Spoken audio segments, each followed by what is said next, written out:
नमस्कार, आप देख रहे हैं TTN 24 न्यूज और मैं हूं आपके साथ मानवी ठाकुर। शुरुआत करते हैं आज की खास खबरों के साथ। माननीय विधायक मक्कन सिंह राज ठाकुर ने गोदावरी खानी बस स्टैंड के सामने सभी के प्रिय पुत्र, आम आदमी के प्रिय बेटे और संयुक्त आंध्र प्रदेश राज्य की विधानसभा के पूर्व अध्यक्ष स्वर्गीय दुदिल्ला श्रीपदा राव को उनकी पुण्यतिथि पर श्रद्धांजलि अर्पित की। इस अवसर पर विधायक मक्कन सिंह राजू ठाकुर ने बोलते हुए कहा, दुदिल्ला श्रीपदा राव एक महान व्यक्ति थे जिन्होंने राज्य की राजनीति में अभूतपूर्व छाप छोड़ी। एक सुप्रसिद्ध नेता जिन्होंने अपना जीवन सार्वजनिक समस्याओं के समाधान के लिए समर्पित कर दिया। लोकतंत्र के संरक्षण के लिए उनकी सेवाएं सदैव स्मरणीय रहेंगी। वो मंथनी और गोदावरी खानी के लोगों के दिलों में अमर हैं। ऐसे महान व्यक्ति की स्मृति हमारे लिए बहुत सम्मान की बात है।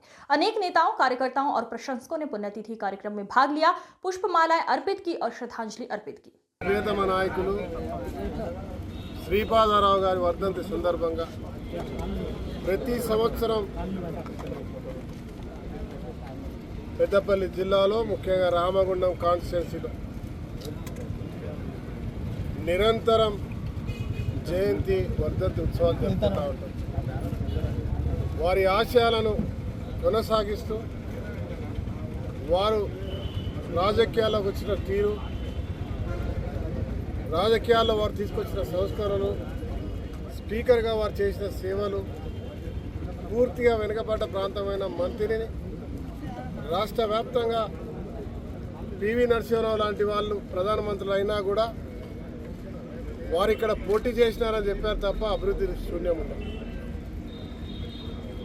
కానీ అభివృద్ధిని చేస్తూ ఈ యొక్క ప్రాంతాన్ని పూర్వ కరీంనగర్ జిల్లాలో అనేక ప్రాంతాలకు అనేక మంది నాయకులకు మార్గదర్శకులుగా రాష్ట్రాల్లోనే ఒక ప్రత్యేకమైనటువంటి ఒక తన గుర్తింపును తెచ్చుకున్నటువంటి వ్యక్తి ఇవాళ ముష్కరులకు బలైపోయి ఈ రాష్ట్రానికి భావి తరాల యువతకి ఆదర్శంగా నిలిచి తన యొక్క ఆశయాలను కొనసాగించడానికి మరి వారి యొక్క తనయుడు శ్రీధర్ బాబు గారు ఈరోజు కూడా 5వసారి శాసనసభ్యుడిగా మంత్రిగా కొనసాగిస్తా ఉన్నారు.